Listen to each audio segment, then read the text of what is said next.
Yayasan Buddha Suci Indonesia bersama pengusaha peduli NKRI dan organisasi lainnya menyalurkan bantuan kemanusiaan peduli COVID-19 berupa 1 juta paket beras dan masker kepada masyarakat terdampak pandemi. Bantuan ini pun sudah mulai disalurkan ke sejumlah wilayah di Jabodetabek maupun wilayah Jawa.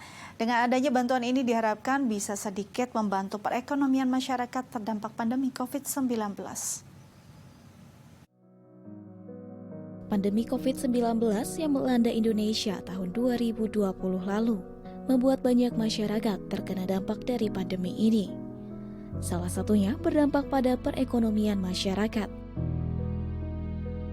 Melihat hal tersebut, Yayasan Buddha Suci Indonesia sebagai organisasi kemanusiaan dengan sigap memberikan bantuan berupa beras dan sembako kepada masyarakat prasejahtera untuk membantu kebutuhan pangan mereka.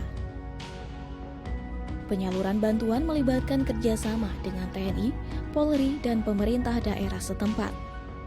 Masyarakat yang mendapat bantuan ini pun telah didata sebelumnya oleh RT dan RW setempat agar bantuan yang disalurkan dapat tepat sasaran.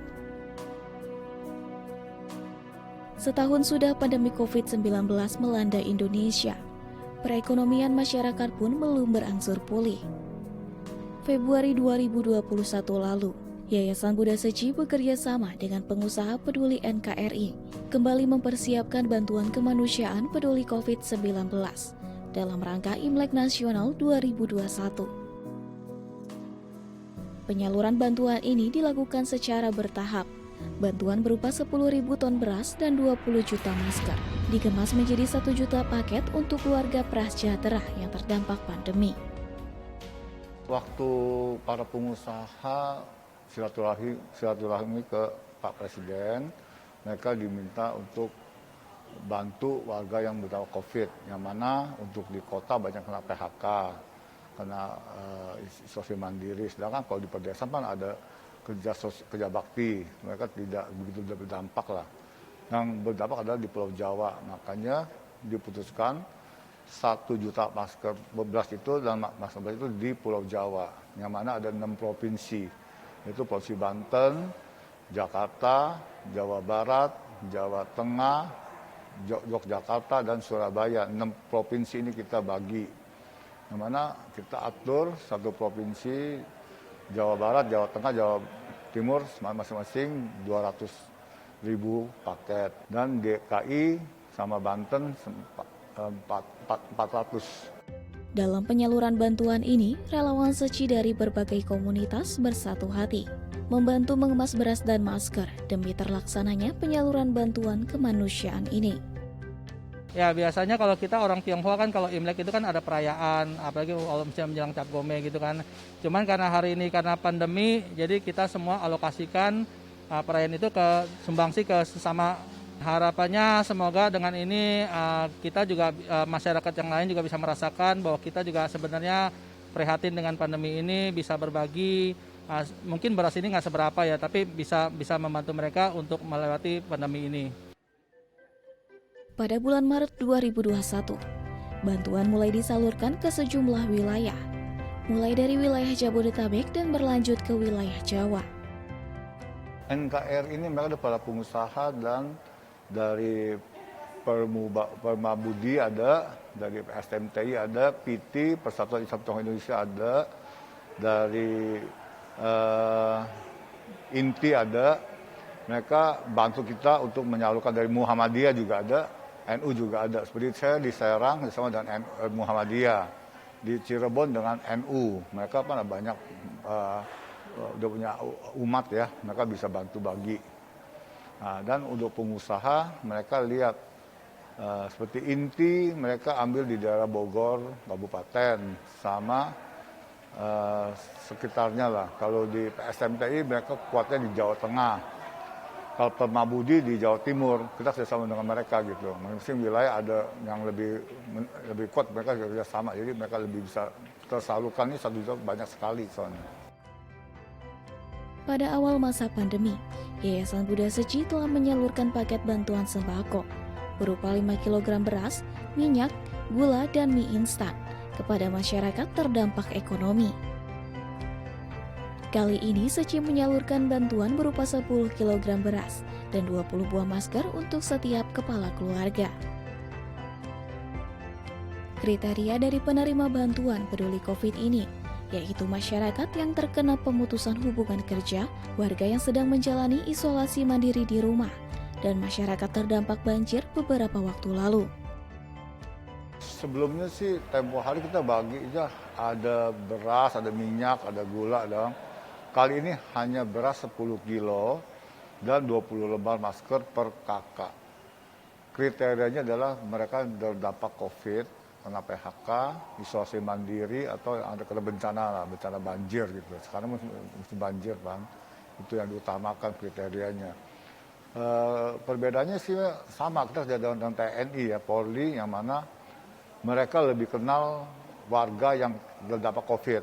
Sedangkan mereka juga tidak boleh door to door, nggak boleh kunjungin warga. Nanti kita nggak tahu mereka tuh jalur merah. Jadi data dari Babinsa Bimas kasih ke kita kirim paket ke Kolamir atau ke Kapolsek, Polres atau ke Kodim.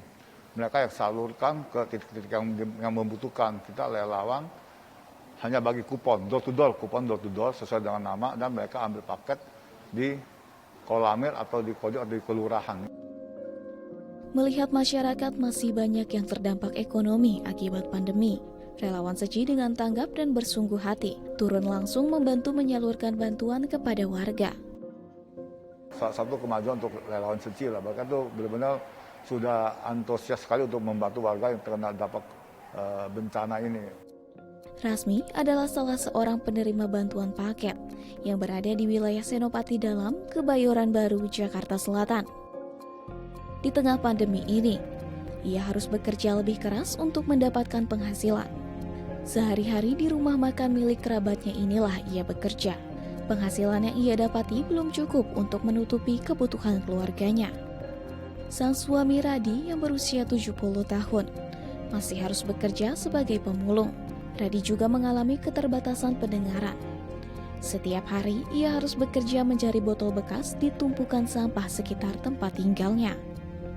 Meski pekerjaan ini berpotensi mengganggu kesehatannya, namun ia tak memiliki pilihan lain.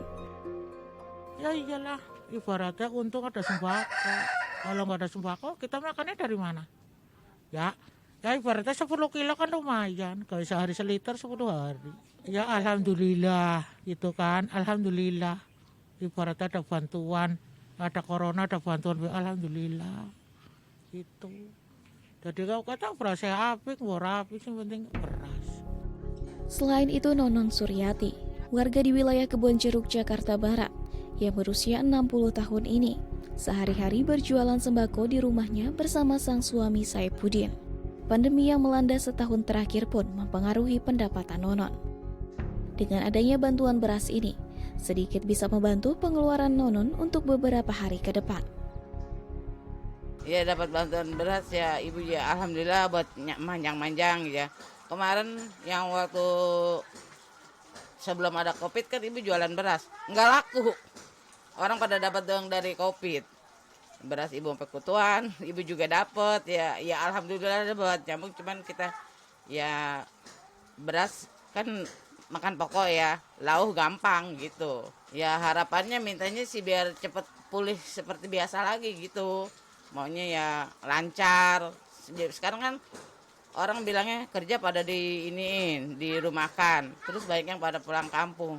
Ntar kalau misalnya udah COVID udah hilang, kan orang banyak ramai di sini lagi gitu. Maunya ibu kayak dulu deh, biar yang pulang kampung biar bisa kerja lagi, warung ibu juga ramai lagi gitu kan. Jadi alhamdulillah gitu. Sekarang kan ibu ya mau ngeluh gimana ya, semua pada bilang sepi. Kalau ke pasar belanja selalu pada bilang sepi. Belanja kita mau belanja tapi uangnya nggak ada, pas-pasan. Adanya bantuan beras ini diharapkan dapat membantu meringankan beban ekonomi masyarakat di masa pandemi saat ini. Dukungan relawan Seci dan berbagai pihak menjadi semangat bagi warga untuk terus berjuang memulihkan kehidupan. Warga sih sangat antusias dan sangat senang ya bisa bantuan ini. Mereka memang sudah bukan yang kena pandemi, yang nggak kena juga pada udah susah sekarang. Ada yang penghasilan berkurang. Yang dagang juga nggak rame kan, sekarang sepi, semua berdampak semua. Dia bantuan ini malah sedikit membantu perekonomian Indonesia, mungkin di Jakarta ya dan di kota besar, dan warga juga terbantukan juga, dia mereka dananya bisa nggak usah beli beras, bisa beli yang lain gitu. Jadi saling membantu, mereka sangat senang sekali lah. Harapan kita ini beras ini akan habis pada masanya dong, tapi mereka itu sangat tersentuh lah satu, dan harapannya ya mereka tetap harus waspada, jaga jarak, cuci tangan, pakai masker, itu kita harapkan supaya cepat berlalu COVID ini dan kedepannya kita bisa hidup normal lagi. Tim Liputan, DAI TV.